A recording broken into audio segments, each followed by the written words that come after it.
মুখ্যমন্ত্রী শুভেন্দু অধিকারী আজকে এই সই বিতর্কে একাধিক গুরুত্বপূর্ণ মন্তব্য করেছেন। যিনি বলছেন এই পুরোটা এই মুহূর্তে পাবলিক ডোমেইনে চলে এসেছে।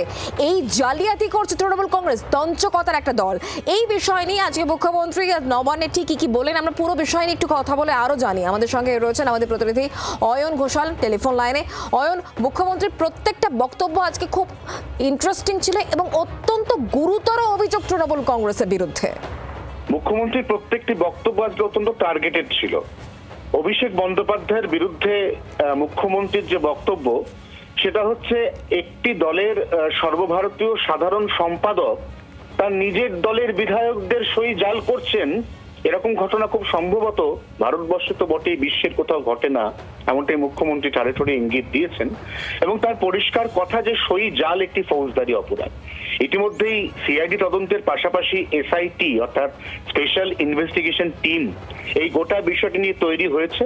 এতদিন পর্যন্ত বিভিন্ন সংবাদ মাধ্যমে রাজ্যের বিরোধী দল তৃণমূল কংগ্রেসের একাধিক নেতা নেত্রী এটিকে বিজেপির প্রতিহিংসা, স্বৈরাচার এই বলে ফুটেজ কুড়ানোর চেষ্টা করছিলেন।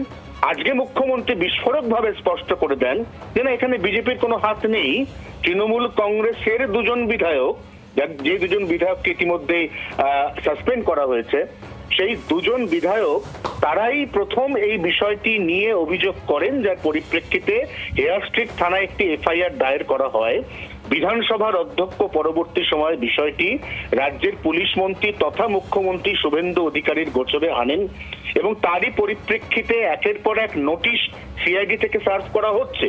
আজকে অভিষেক বন্দ্যোপাধ্যায় যে নোটিশটি এড়িয়ে গেলেন, তার কতটা চোট, সেই চোট কতটা গুরুতর সেই প্রশ্ন এই মুহূর্তে অবান্তর। যাকে হাসপাতাল ভর্তি নিতে চায় না এবং যিনি বাড়িতে স্বঘোষিত একজন আহত ব্যক্তি হিসেবে আপাতত আত্মগোপন করে আছেন, তিনি আজকে সিআইডির হাজিরা এড়িয়ে গেছেন। কিন্তু বেশি দিন তিনি হাজিরা এড়িয়ে পার পাবেন না।